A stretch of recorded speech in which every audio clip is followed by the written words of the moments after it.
We're live. Welcome, everybody, to New Hampshire Peace Actions, Peace and Justice Conservation. That's my line of work. Conversation series online tonight, July 29th. I'm Scott Dickman, a New Hampshire Peace Action Board member. Our every other week online conversation series began in July of 2020 with the intention of staying connected to our community and bringing a variety of topics and voices to all of you. Tonight, we're delighted to welcome Joel Berman and Dan Messina, who will address a remarkable organization called Better Angels. And I'll introduce them both shortly. Just a little housekeeping in the spirit of understanding and respect. We'd like to take a moment now to acknowledge that we are doing our work here in New Hampshire on the traditional ancestral homeland of the Abenaki, Pennacook, and Wabanaki peoples, past and present. And also quickly a reminder of Zoom guidelines. We are happy to have you keep your video on so we can see your faces and feel connected. But we will keep your audio muted for now, and you can use the chat to share reactions and ask questions that we will get to in the second half of the program. We'll reserve approximately 20 minutes or so for questions and answers, and very likely a call on folks to speak at that time also. So now let me introduce tonight's program, introduce the speakers, and I've got their bios in front of me. Here we go. Americans on opposite sides of the political spectrum don't only disagree on issues, they increasingly dislike one another. This growing partisan animosity is the crisis of our time and threatens our nation. Braver Angels exist to address this challenge. Since its founding in 2016, the nation's largest cross-partisan, volunteer-led movement has produced measurable changes in the attitudes that Reds and Blues express about each other. Additionally, it has recently produced a remarkable common ground consensus document on a crucial issue that threatens our democracy. Its bipartisan Trustworthy Elections Report was actually able to identify 727 unanimous points of agreement among Reds and Blues, which could serve as a blueprint for restoring trust in our elections. Tonight, I will facilitate a conversation between Braver Angels members Dan Messina, who leans red, and Joel Berman, who leans blue. They'll discuss why they joined, what they've done in the organization, and how Braver Angels offers each of them hope in an otherwise bleak political landscape. Dan joined Braver Angels in 2021 and took on multiple leadership roles within the organization. He became the Red co-chair of the Northeast Ohio, Cleveland-Akron Area Alliance, and serves on the Red Caucus Steering Committee and is on the Trustworthy Elections Leadership team and assisted in authoring the Trustworthy Election Report published in March. Since 2012, Dan has been actively involved in the electoral process, working as an elections official and taking on various responsibilities over the years. Currently, he dedicates part of his time to community outreach as a member of the Board of Elections. Additionally, Dan actively contributes to the political landscape as a member of the Central Committee of the Republican Party of Cuyahoga, Dan, forgive me if I get this wrong, Cuyahoga County, and through volunteering for different campaigns.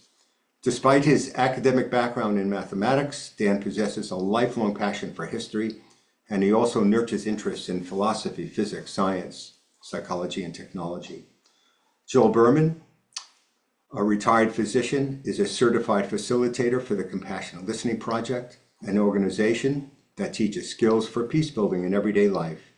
During 4 compassionate listening journeys to Israel and Palestine and 2 visits to Alabama, Joel has recorded and transcribed more than 50 listening sessions that form the basis for public presentations designed to help audiences recognize the common humanity and shared values of people across geopolitical divides.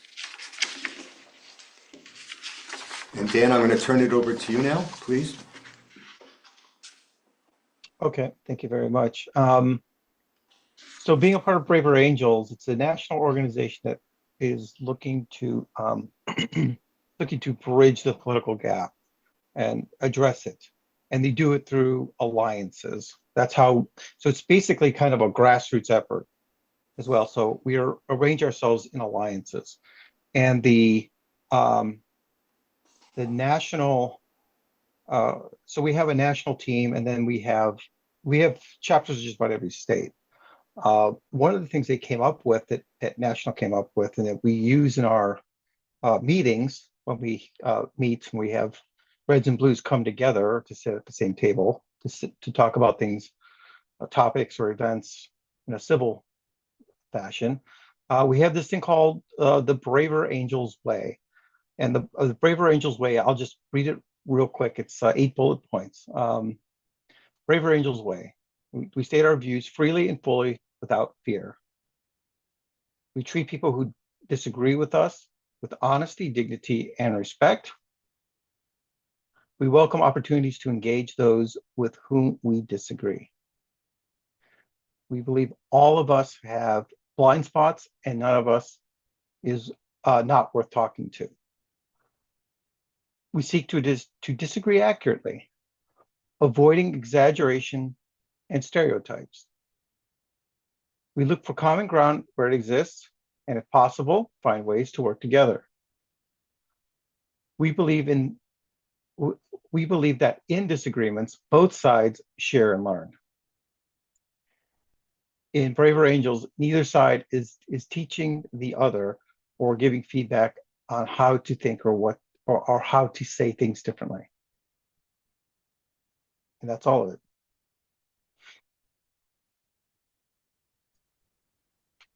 Is there more you would like me to expound upon?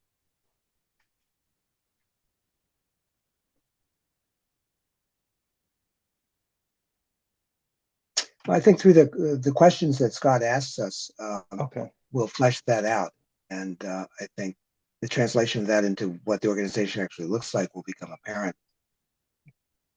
So thanks, Dan. Thanks, Scott, for inviting me, and for my new Red friend, Dan, who I met over the last year, has been a coach to me in helping me understand the Red perspective on a whole myriad of ways of looking at the world that have really been an enlightenment to me.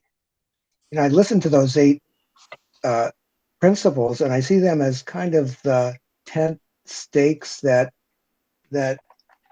anchor the organization firmly in the ground. But what actually lifts up the tent and keeps it up there is the goal of Braver Angels, which is not to change each other's views of the issues, but to change our views of each other. That is the fundamental foundation upon which I think all the success of this organization is built. That's very easy to say.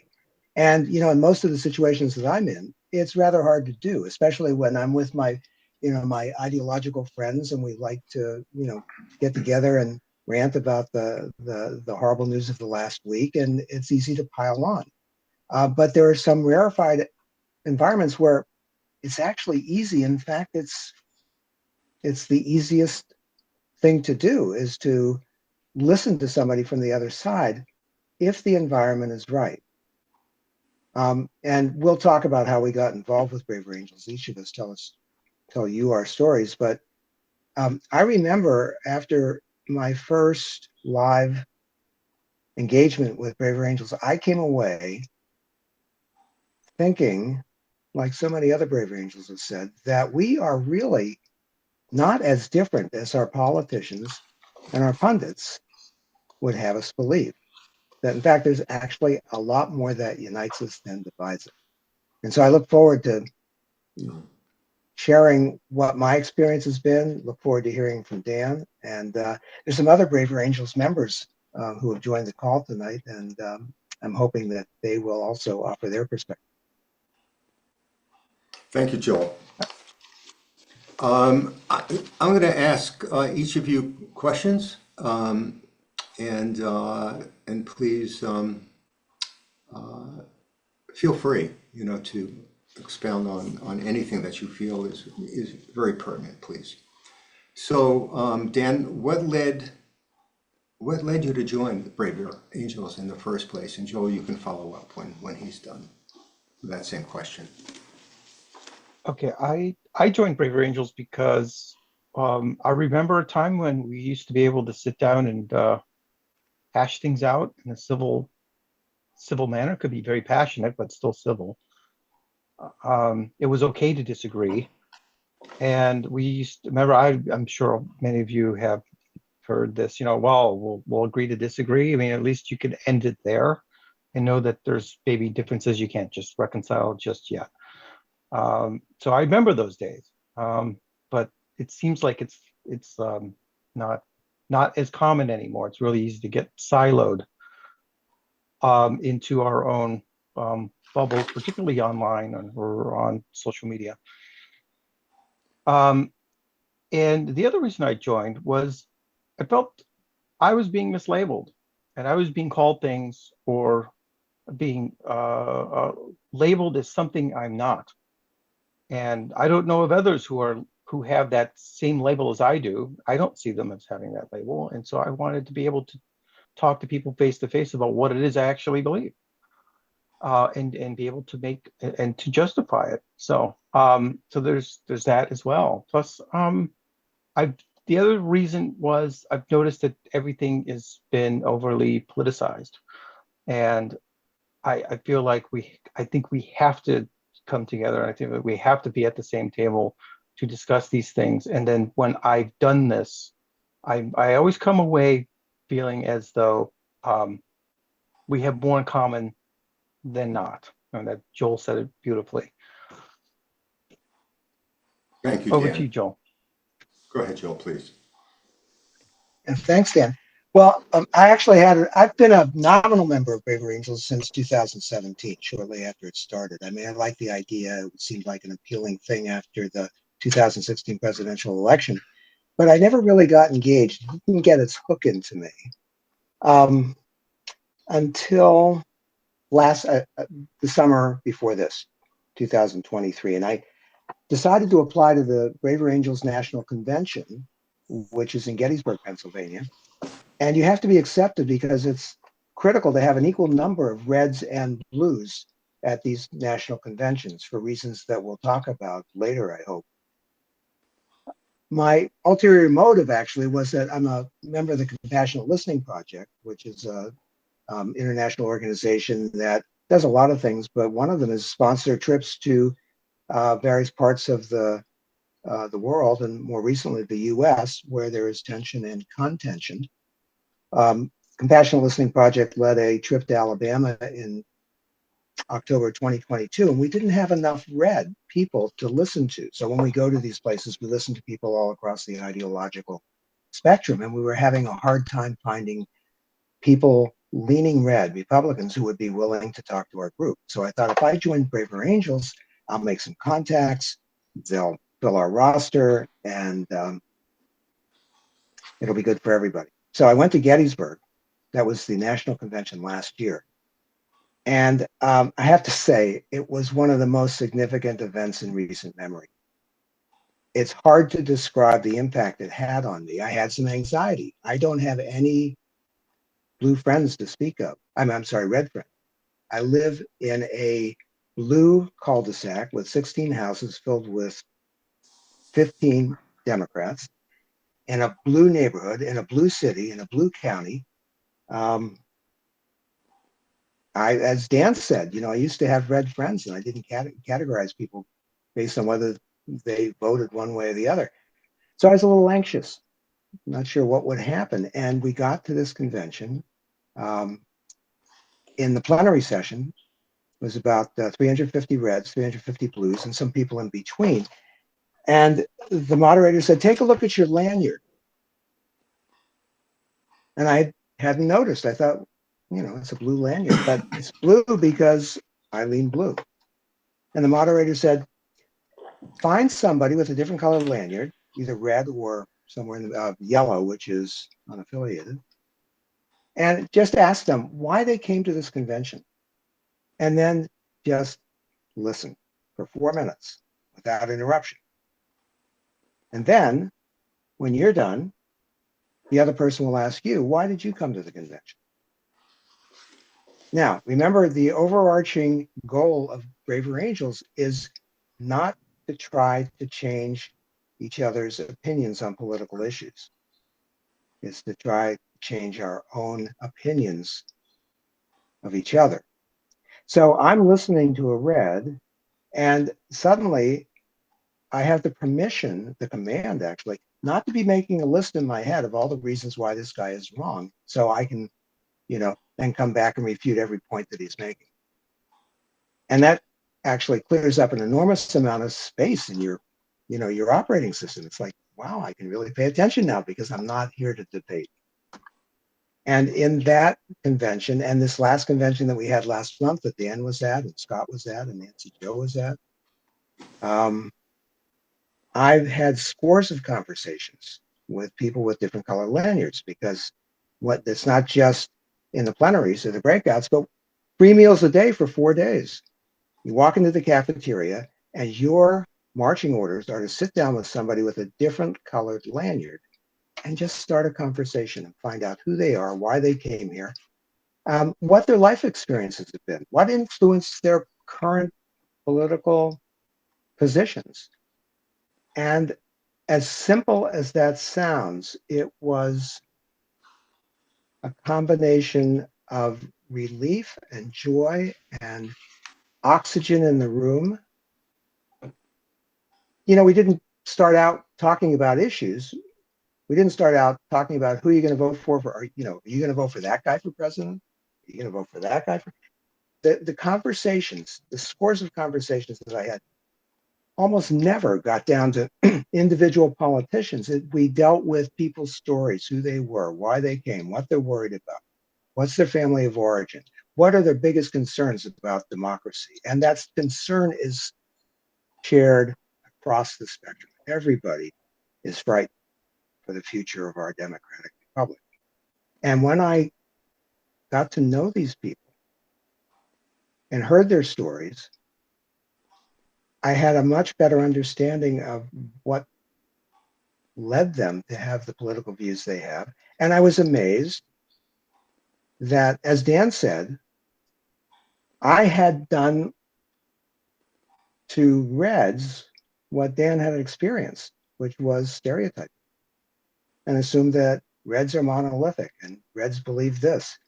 And, it's self-evident to describe it now, but there was as much variation in people wearing red lanyards and who they were and what they believed in as there were people wearing blue lanyards. So I was hooked. They had me from that first suggestion: find somebody with a different lanyard and ask them why they. I'll stop at that. Yeah. Thank you, Joel. The notion of humanizing the other, what a radical notion. Let me ask you both another question. You both attended the Braver Angel National Convention in Kenosha last month. What was that like? Joel, you've leaned into that. What was that like for each of you, and what were some of the experiences you had that stand out most? Dan, why don't you take a stab at this, please? Okay. First, I went there this is my second convention I've been to. I went to one last year. It was in Gettysburg. This one in Kenosha was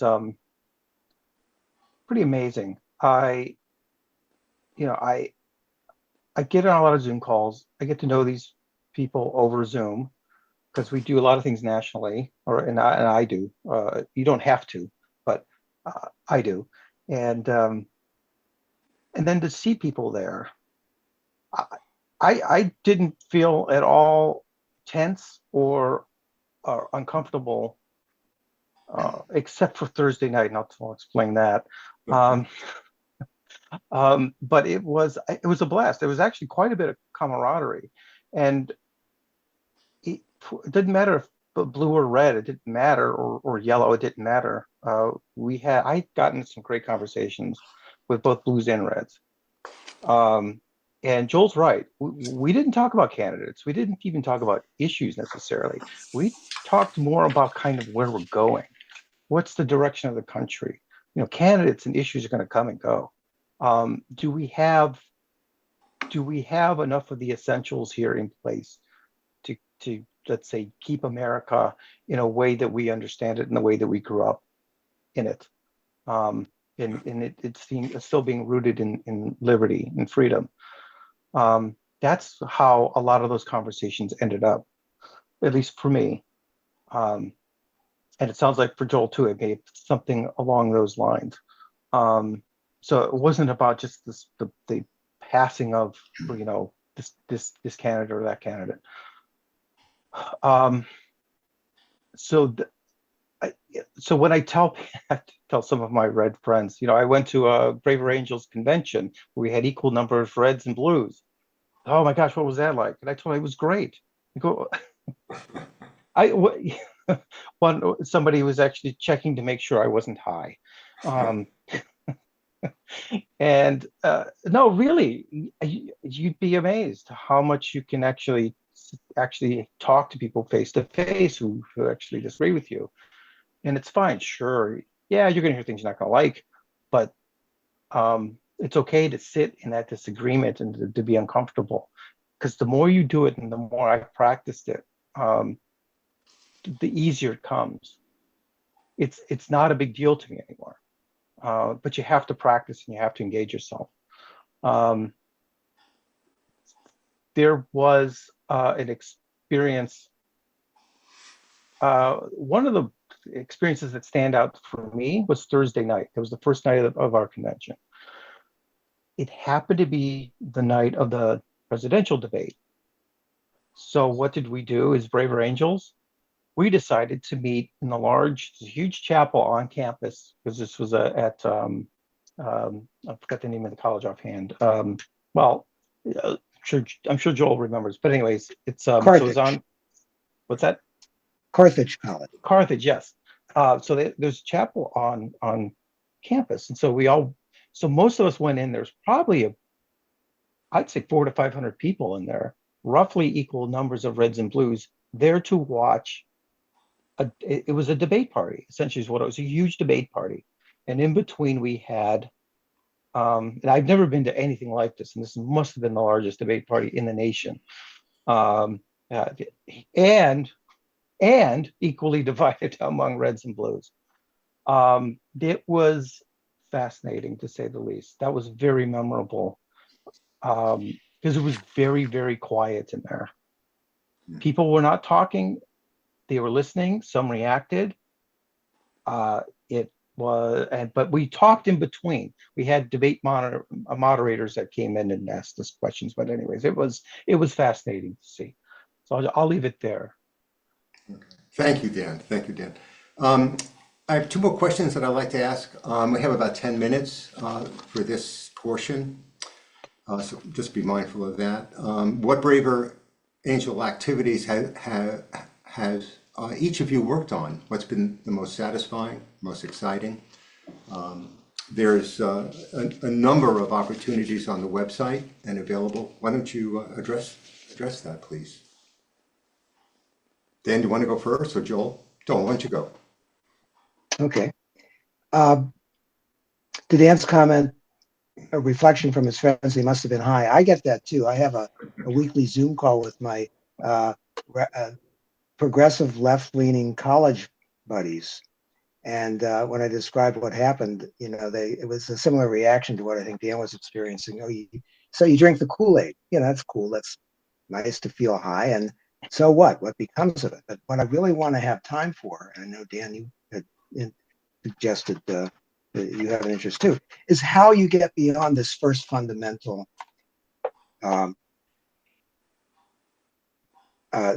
objective, this first fundamental goal of just getting to know each other as a person. And it turns out that all kinds of things open up, all kinds of possibilities where we can seek common ground and sometimes we find surprising common ground. And Dan, I'd love to have you, talk about that, your involvement in it.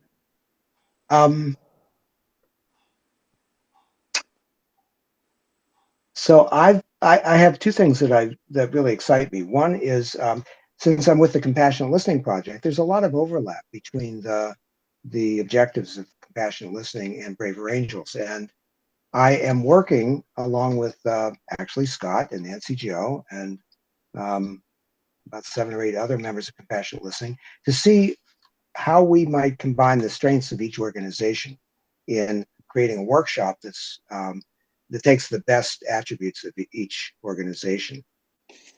And we did a pilot of that in Kenosha, filled with 28 people, half red, half blue, and it was very successful as a pilot. Something else that I'm really fascinated by, well, let me give you a very quick example of how we can walk the walk. And the theme for Brave Angels for this next year is American Hope. One of the many initiatives is for a red and a blue to go to a polling place near them wearing, I'll wear my blue shirt, my blue lanyard, and I'm going to vote for a blue roster, but I'm going to go with somebody who's red, wearing red, voting for reds. But we're going to have a shared sign that says something like, we may disagree on the issues, we may be voting for different candidates, but we are united in our conviction that the future of our country depends on humanizing the other side, or something like that. And I think that that could really kind of display some of the passion of our belief in that. I'll stop at that. There's lots of, I could talk for, as Scott knows, I can talk a lot longer than I should. So I'm going to stop right there for now. Joel, forgive me, just quickly, why don't you address the legislative initiative?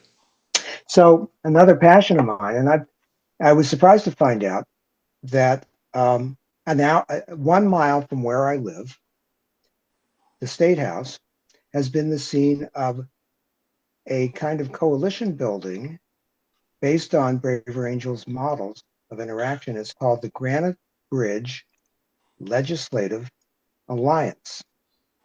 And as of now, there are about 40 members, half red, half blue, who have had a series of about 4 or 5 workshops now that are designed on, based on the workshops that Braver Angels offers nationwide. And the legislators who have joined this have been uniform in their appreciation for this and the need for this. It's grown from, I think, 6 people at the first one to 12 at the second, and now there are 38 members of our legislature who are meeting to reach across the divide and get to know each other as people.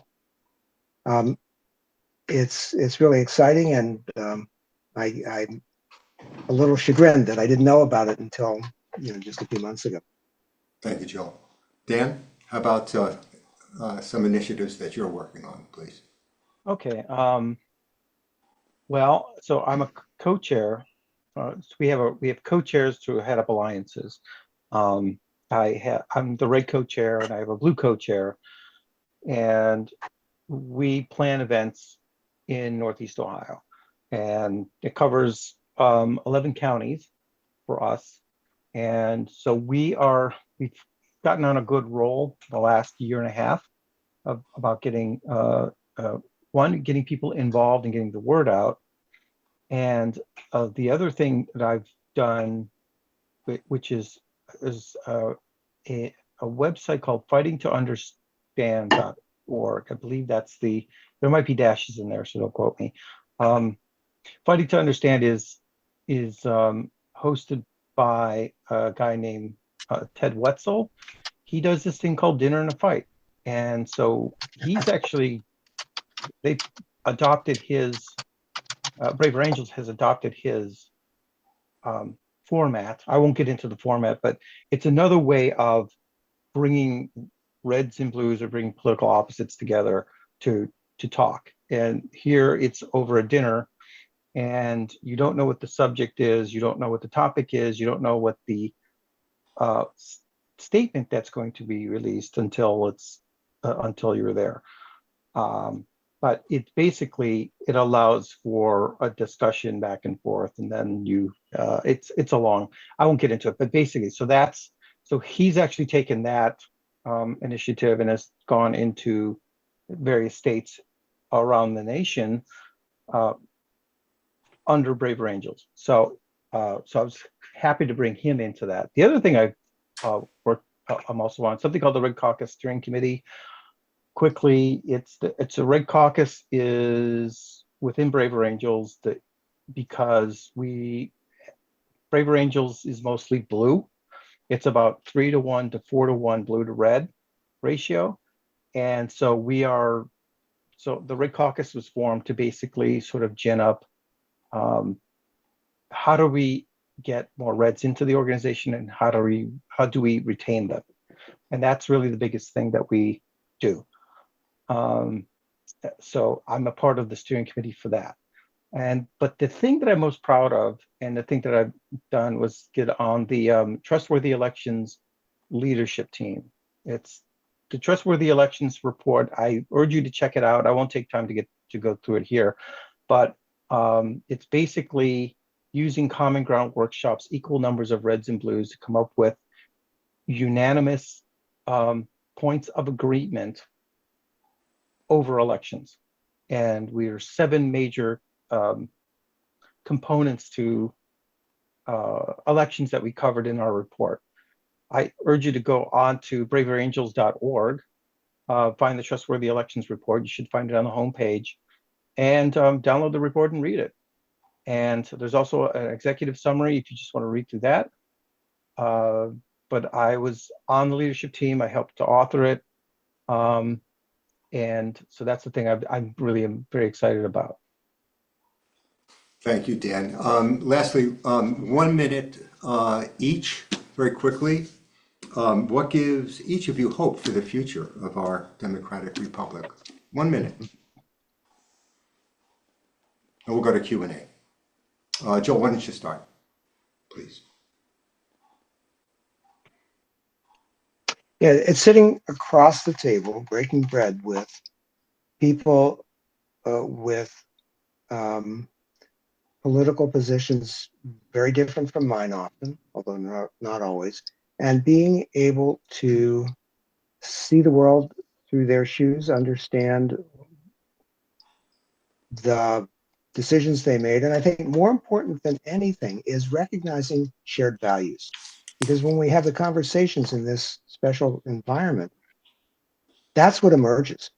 And what fills me with hope is that there is just a shared a shared pot of common values that transcend ideology. Wonderful. Thank you, Joel. Dan, go ahead, please, and then we'll go to Q&A. Okay. I've learned never to underestimate the American people for their capacity for self-renewal. And I think Braver Angels actually helps with this. And just to kind of piggyback on what Joel had said, it's when you get into the same room with somebody, at the same table with somebody you disagree with, you find you do agree. You find that there are a lot of commonalities there, and you find that you don't disagree as much as everyone says you disagree. And so I think it's within that sort of common bond. I mean, we're all human beings. We all need certain things. One of the things we do need is we need connection, and you learn that, and you walk away feeling far more hopeful than you did when you walked in. That's wonderful, Dan. Thank you so much, Dan, Joel. Let's go into a Q&A. Questions, please. Bring them forward. There's a question.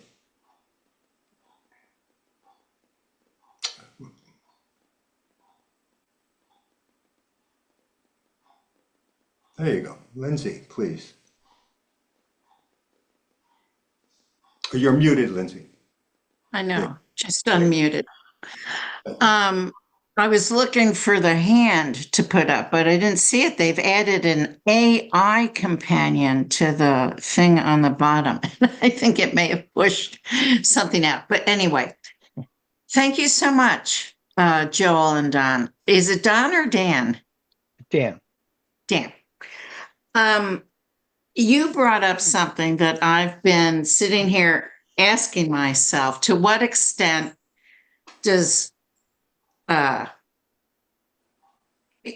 people some kind of bias contribute to people volunteering to go to one of these meetings. In other words, selection bias. And you said, in fact, that there are more blues at the national convention or other workshops than reds, and you're working to increase the number of reds. And so I was sitting here. So, okay, people who go to one of these meetings are already inquisitive, curious, open, looking to experience this. But what about, your uncle who, your uncle at Thanksgiving who just cannot tolerate being in the same room with people who don't think like him? So are there projects going on where people aren't self-selecting into the group, where people are not so willing? That's for both of you, Dan and Joel. Thank you, Lindsay. I'd like to take this first. Yeah, I've noticed that. Yeah, it is a self-selected group because, I mean, you've chosen to engage with somebody from the other side. So yes, you tend to be more open to disagreement and whatnot.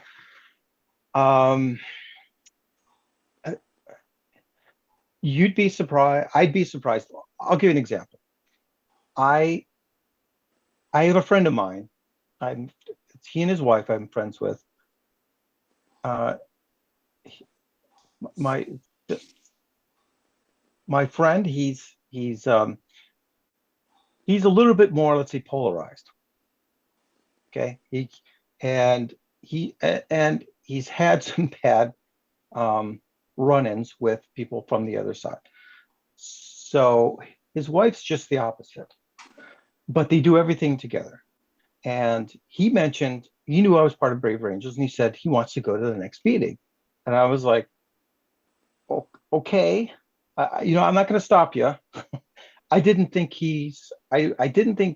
never invited him only because I didn't think it would work out for him. And so I didn't invite him, but he wanted to go, and I'm not going to deny that. And so I said, okay, come on in, because maybe I'll be surprised. And yes, I was surprised. He loved it. And he says, we need to do more of this. For a guy who's, as polarized as he is, if you look at his Facebook, you'll get an idea. But he loved it. And his wife loved it. I knew she would. I wasn't sure about him. So never underestimate people. Now, I have met people that do. They can't. I had somebody who was very uncomfortable, and he had been to a couple meetings, and he just never ever got kind of comfortable. But I learned from other people that's the way he's always been. Another. Well, he's not really a friend of mine, but someone that I know. So it's not. I don't think it's for everybody, but it's for a lot more people than you would think. I guess that's how I'll answer it. Thank you. Dan, Joel, do you have a response? Yeah, I agree with Dan. I think it is a pre-selected group, self-selected group, and it's, maybe if you look at the bell-shaped curve, maybe it's the 10%, and then, well, no, I won't even say that, because were people on extreme sides of the ideological divide who did come, but I think the willingness to, the curiosity to really find out about the other side is not widely shared. So what we do is we build from the center out. I hosted a depolarization party in my neighborhood and invited 6 Reds and 6 Blues to watch a film about Braver Angels. And then we talked about our own experiences afterwards. And I found out among several of the Reds who had been there, the reasons why they are so suspicious of organizations like this, because they have been traumatized, yeah, I don't think it's too hard a word. By Unfairly there'll be characterized. How's that? unfairly characterized, yes, by the other side. And that's one of the reasons we need an equal number of reds and blues at these conferences and conventions. One of the entry-level workshops that Brave Angels does is called Depolarizing Within. And it's all the reds meet together, all the reds and blues meet together, and we talk about the stereotypes that the other side has for us. And we list them on the board, and the facilitator then says, okay, is there any truth, a kernel of truth in any of those stereotypes? And then we go around the second time and, we recognize, well, yeah, actually there's a kernel of truth in what they think about us. And then the Reds do the same thing with themselves. And then we get together and actually share the stereotypes we have with the other side. And what that does is it breaks down this barrier of monolithic, broad brush generalizations. So how do you get people to join that? Word of mouth, doing what we're doing here with New Hampshire Peace Action, inviting your neighbors, talking to my college buddies, and walking the walk, living by the, the belief that our democracy really depends on it. Thank you, Joel. Moji, your hand's been up, please. Actually, Scott, can I ask a couple from the chat that have been there for a while? I said I'd help you out with that. I apologize, I can't see It's it. okay. It's okay. That's why I'm jumping in with it. And a couple of these I think will be quick. First of all, Andrea just wonders, are there women involved as well? Because you're all men tonight. So go ahead. Yes. And Yes, is very there, much so. okay, is it mostly one or the other? Can you say a little bit about how that breaks down? It's pretty equally balanced. Right. There are a lot of even among the leadership positions within Braver Angels, it's probably leans more women than men, but maybe slightly.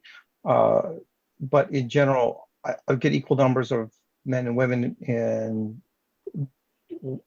various, whether it's workshops or debates or just alliance meetings. It's roughly equal. It's roughly equal. Thank you, Dan. Let me add one more from the chat, and then because Michael's wondering about this yellow lanyard. Can you say a little more about who that represents and what the percentage of those are in the group, or in, in the convention, or what have you? Yes, so so we had equal numbers of reds and blues at the convention, since we have and yellows could be added. I wasn't sure how they did the yellows. I think if you're yellow, you're in. If you're red, you're in because we lack reds. So only blues, we had a waiting list for the convention. In general, what yellow basically means is you're not affiliated. You could be an independent. You could be lean right on some issues, left on others. You could also be, or you might be like, let's say, a libertarian, for instance, that's neither red nor blue, but you have different ideas. So that's what yellow is. Thank you, Dan. And there were some people there who were wearing yellow because they had jobs that required them not to make a public statement about their political affiliation. Those were white, Joel, as I recall. Moji, let's go to you. Your hand has been up, and then we'll go to Sarah and Patricia.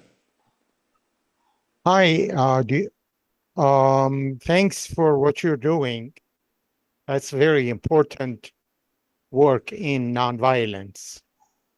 And thanks, New Hampshire Peace Action, for hosting this. I want to ask a really tough question because of my background. I'm an Iranian American Muslim.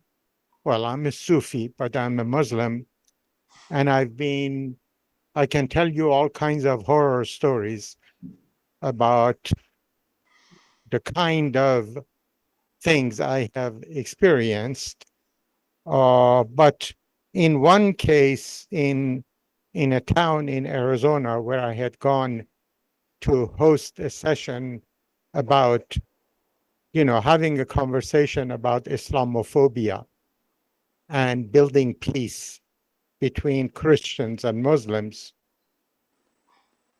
I was basically I was run out of town by a coalition of so-called Christian pastors who had a whispering campaign behind me because one of them believed that I was a terrorist that was coming to their town in order to brainwash the brain of their Christian children.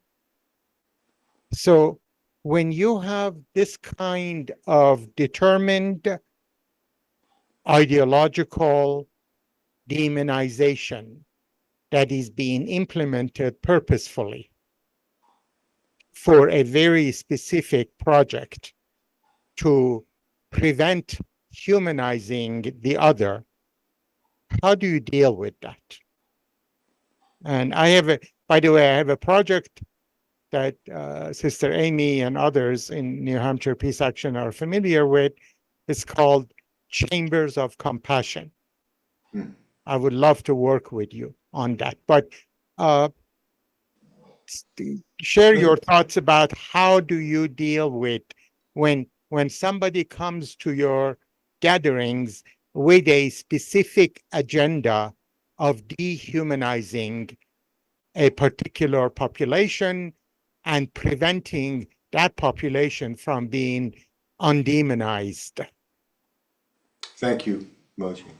Joel or Dan, who would like to take that?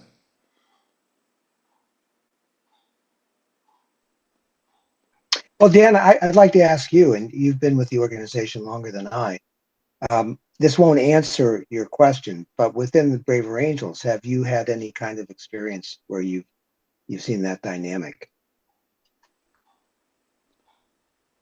Yeah, actually recently I had a alliance meeting where somebody came in and was very disruptive.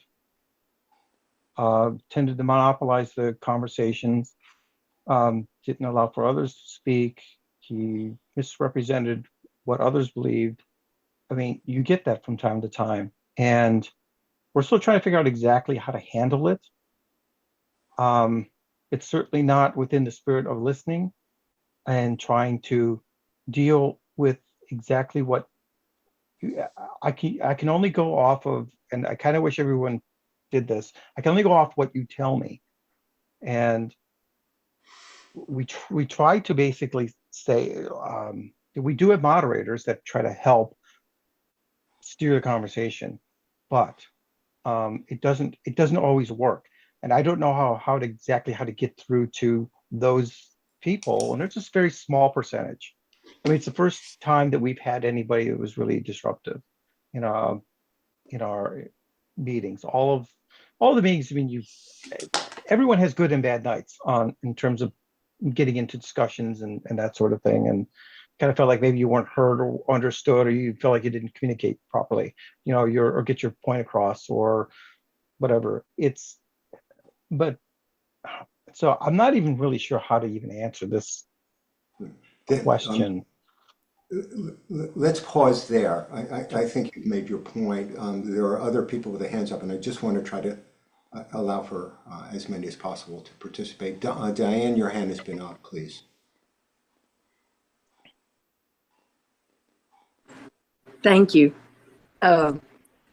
One thing about self-selecting, I feel like almost, and like I need something like a Myers-Briggs test to take, because I think I'm not sure what I am, and because I have always in the past I have been red, and here in New Hampshire, I mean, I live down south, and at some point, I used to be blue when I first started voting back down in Texas, and then I shifted to red because of And then, and up here, then I realized I was probably a moderate red, and heaven forbid that you're a moderate red, because that means you're a rhino.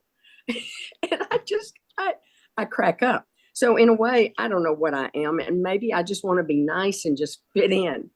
But so I won't admit that I've got any red in me, but I will tell people my history.